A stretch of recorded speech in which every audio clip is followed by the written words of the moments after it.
I'm Dana Gentry, your Communications Director at SEIU. Today we're honored to be talking with veteran State Senator Tick Segerblom. Thanks for being here. Thank you. You are known as the father of medical marijuana. Now we're taking this one step further in an initiative petition that's going to be on the ballot. First, give us your thoughts on the outcome of that petition in November. What do you think is going to happen? I'm very optimistic. The polls right now are 2-1, 60-30.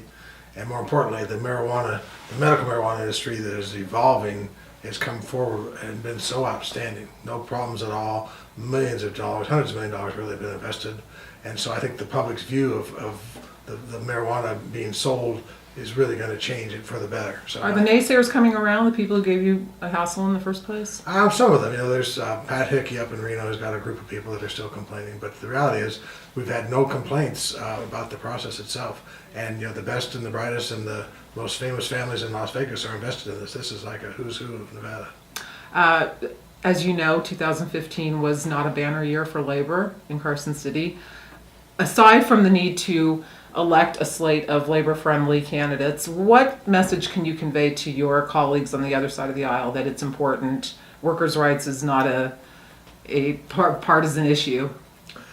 I'm not sure we can do that to those people. I mean, at the end of the day, they have their own view. They were elected based upon their philosophy, and so I'm not sure you're going to be able to change them that much. So we're just going to have to whip them. But the main thing is your members have got to understand that this elections do have consequences.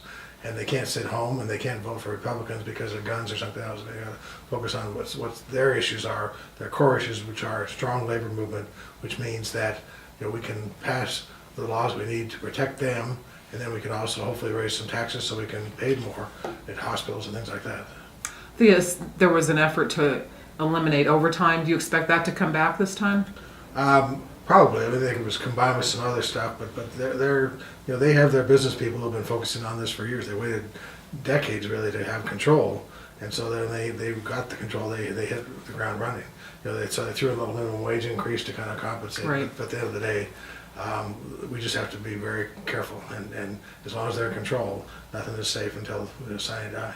You made gains in education last session as well, but we also have the voucher measure that is being challenged in the courts. Yeah, I mean, why should, nothing against Gorman, but why should I pay $5,000 to someone who wants to send their kid to Gorman?